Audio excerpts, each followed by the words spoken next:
Chicago, Illinois, October 1969.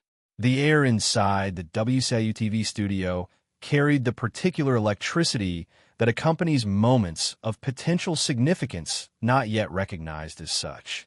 Outside, autumn wind scattered fallen leaves across the city streets. Ordinary Tuesday unfolding without awareness that something extraordinary was about to emerge on Black entertainment television. The locally produced variety show providing rare television exposure for African-American performers in an era when such opportunities remained severely limited. Inside the modest studio, beneath harsh fluorescent lighting that revealed worn floor markings and equipment held together through resourceful maintenance rather than adequate budget, 5 brothers from nearby Gary, Indiana waited for their first television appearance, the youngest hiding his trembling hands behind carefully rehearsed dance positions, his eyes simultaneously revealing both the natural confidence of extraordinary talent and the undisguised nervousness of a child about to step beyond familiar territory into overwhelming exposure. At 11 years old, Michael Jackson stood a threshold that would ultimately separate his life into distinct categories: before fame and after, private person and public phenomenon, ordinary child and global icon, whose every gesture would eventually be scrutinized beyond measure. But in this moment, he was simply youngest member of sibling group whose local performances had gradually built reputation within limited circuit, extending from their hometown through Chicago's vibrant but under-recognized music community. Their matching purple outfits, custom-made by Mother Katherine from fabric purchased through careful budgeting from her husband's steel mill wages, represented families' collective investment in possibility extending beyond their working-class circumstances. Beyond the small house on Jackson Street, where 8 children shared modest accommodations while developing performance skills through relentless rehearsal schedule maintained through Father Joseph's demanding discipline and unwavering belief, in potential others might have overlooked. In the cramped backstage area, serving as impromptu dressing room, final preparations unfolded with combination of professional focus and childlike excitement that characterized the Jackson Five's particular position. Simultaneously skilled entertainers with years of performance experience despite their youth, and ordinary children encountering television cameras for first time. Jackie, at 18, the eldest brother, maintained outward calm that provided stable center for group's nervous energy, though close observers might have noticed his occasional glances toward backstage monitor displaying studio audience. Visual confirmation that opportunity they had worked toward for years had actually materialized rather than remaining distant aspiration. Jermaine, 15, repeatedly practiced bass guitar fingering for opening sequence. Technical focus providing channel for anticipatory energy that might otherwise have manifested as visible nervousness undermining their carefully cultivated professional presentation. Tito, 16, adjusted his guitar strap with methodical attention, suggesting both musical seriousness beyond his years and displacement activity, managing emotions he had been taught to contain rather than express. Marlon, 12, stayed physically closest to Michael, the brothers' natural proximity in age having created particular bond that would sustain them through extraordinary journey neither could possibly have envisioned from this unassuming beginning. If this story of innocence, talent, and a moment that changed music history moves you, please take a moment to like this video and subscribe to our channel for more untold stories that reveal the human beginnings behind legendary careers. What observers consistently noted, what production staff would later recall as their strongest impression beyond the group's obvious musical ability, was Michael's particular quality of simultaneous presence and absence, of being both completely immersed in final preparation while somehow existing slightly apart from immediate surroundings. His practicing appeared less deliberate repetition than natural physical extension of music already playing continuously inside him. Movement vocabulary transcending conscious consideration to express something essential about sound's physical embodiment through human form. Yet beneath this preternatural performance focus, unmistakable signs of childhood remained visible. The occasional lip bite betraying nervousness, the slight bouncing in place reflecting energy difficult to contain within still position. The quick glances toward Father Joseph, seeking confirmation or reassurance despite carefully maintained exterior, suggesting complete self-sufficiency. 2 minutes, Jackson 5, called production assistant, clipboard pressed against chest like protective shield while navigating backstage area, with efficiency suggesting familiarity with transforming limited resources into professional-appearing broadcast despite budgetary constraints. Joseph Jackson immediately stepped forward, gathering his sons into tight circle that excluded other personnel through implicit boundary created by family identity reinforced through years of shared purpose and disciplined preparation for precisely this type of opportunity. Remember everything we practiced, he instructed, voice containing complex mixture of demanding expectation and fierce protective pride that characterized his controversial but undeniably effective approach to developing his children's talents. Smile, energy, perfect harmonies. This is our chance. The hour contained volumes about family enterprise conceived long before most children might have considered professional direction, about collective identity constructed around performance excellence as pathway beyond limited opportunities typically available to Black families in late 1960s industrial Midwest, about ambition extending beyond individual recognition to encompass something closer to generational transcendence through exceptional shared ability. As they moved toward stage entrance, as host Don Cornelius prepared their introduction with characteristic deep voice gravitas that lent significance to even modest local broadcast, Michael's expression underwent subtle but remarkable transformation, nervousness momentarily yielding to something more complex, more mature than his 11 years might have suggested possible. "I'm scared," he whispered to Marlon. Simple admission containing vulnerability rarely permitted within carefully constructed professional presentation maintained through their father's insistence on constant excellence regardless of circumstance. Marlon's response revealed similar complexity beneath rehearsed exterior. Older brother's protective instinct temporarily superseding performance persona. "Just look at me if you get nervous," he offered quietly. Simple solution containing implicit acknowledgement of shared journey that had brought them to this threshold between local recognition and potential wider opportunity. "We've done this 1,000 times. Just another show, but with cameras. We'd love to hear your memories of discovering Michael Jackson or the Jackson 5. Do you remember the first time you saw him perform? Share your recollections in the comments below." When Don Cornelius finally announced their name, when the brothers moved with choreographed precision onto modest stage that would eventually be replaced by world's largest venues in their memory, the studio audience's initial response reflected polite anticipation rather than recognition. Standard welcome for local performers whose reputation might have preceded them in limited circles, but who remained unknown to general public still years before "I Want You Back" would permanently establish their position in American musical consciousness.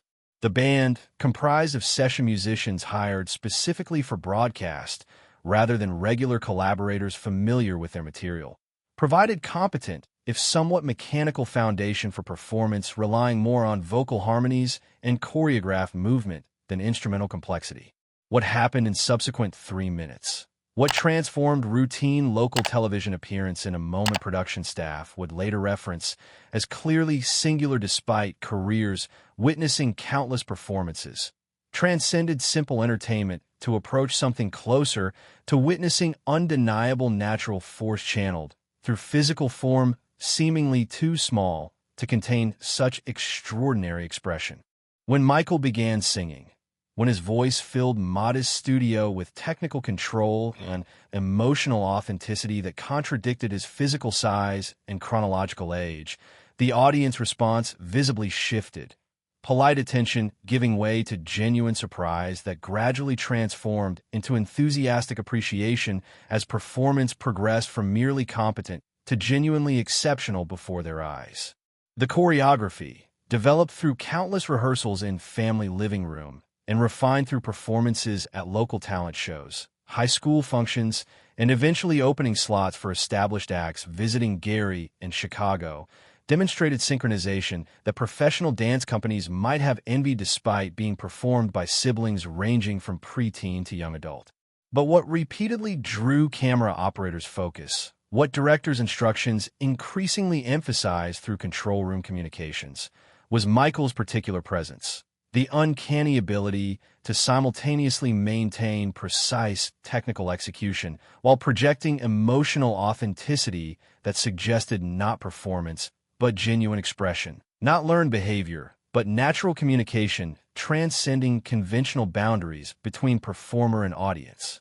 Midway through their performance of Sly and the Family Stone stand, as Michael executed perfectly timed spin that belied his years, something extraordinary happened.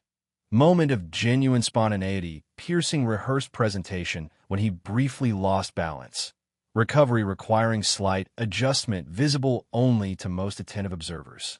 Instead of maintained performance mask that professionals might have employed to disguise minor imperfection, his face briefly registered genuine emotion. Momentary flash of surprise followed by smile, containing pure delight at successfully navigating unexpected moment. At converting potential mistake into seamless continuation that actually enhanced performance's authentic quality rather than detracting from technical excellence.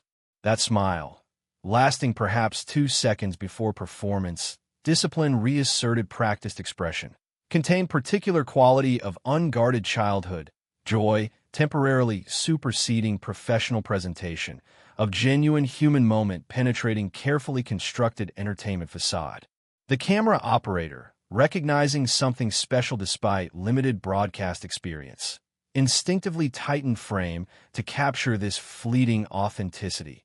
Technical decision creating television moment that would later be recognized as first public glimpse of the particular contradiction that would define Michael Jackson's public existence. Extraordinary technical brilliance momentarily illuminated by flashes of genuine vulnerability, creating compelling combination of superhuman ability and recognizable humanity that would eventually establish connection with global audience unprecedented in entertainment history. The studio audience response to this momentary glimpse behind performance persona was immediate and physical. Audible collective followed by intensified applause, containing qualitative shift from appreciation of technical excellence to emotional connection transcending mere entertainment to approach genuine human recognition. In control room, director's instinctive response manifested through instructions for additional camera coverage on youngest brother whose natural performance abilities had already distinguished him despite group's collective excellence. Technical acknowledgement of unique quality already evident despite his age and limited exposure beyond local performance circuit. When they concluded their brief 3-song performance, when the brothers formed final choreographed pose that would eventually become familiar to millions, but in this moment represented simply professional conclusion to television debut. The audience response transcended typical appreciation for local performers to approach recognition of witnessing something genuinely exceptional. Potential extending far beyond modest Chicago television studio to suggest possibilities not yet realized, but suddenly visible through undeniable evidence before them. Don Cornelius, veteran host whose experience included countless performers across quality spectrum, approached with expression suggesting genuine rather than merely professional appreciation, momentarily abandoning practiced broadcast persona to acknowledge something transcending routine programming. Ladies and gentlemen, remember that name? The Jackson 5, he stated directly to camera. Simple promotion transformed through delivery, suggesting personal investment beyond typical host responsibilities. Something special just happened here. The statement contained none of the hyperbole that often characterize television presentation, but rather straightforward acknowledgement of having witnessed genuine exception to ordinary entertainment experience. Recognition that transcended standard promotional consideration to approach honest documentation of significant cultural emergence, not yet fully realized, but unmistakably indicated through evidence just presented. Backstage, as the brothers received congratulations from production staff and other performers, Michael's expression revealed complex emotional landscape beneath carefully maintained professional exterior.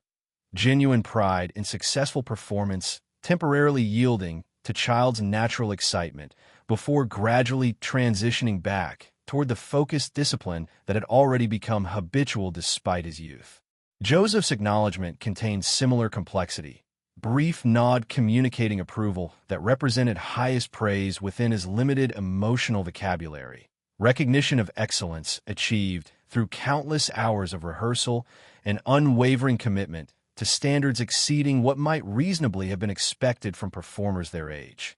What none present that day could possibly have anticipated, what emerged only through historical perspective unavailable in immediate moment, was how completely this modest television debut would contrast with extraordinary global phenomenon Michael would eventually become. How this glimpse of genuine child momentarily visible through performance discipline would acquire poignancy through subsequent decades, when such unguarded moments became increasingly rare behind carefully constructed public persona necessitated by unprecedented fame.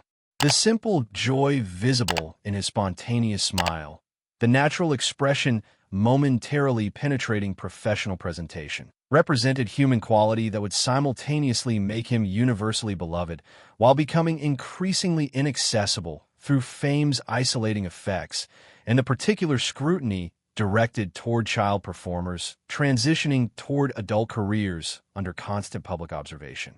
If this story has touched you, if it has offered glimpse into humble beginnings that would eventually transform into unprecedented global phenomenon, please like and subscribe.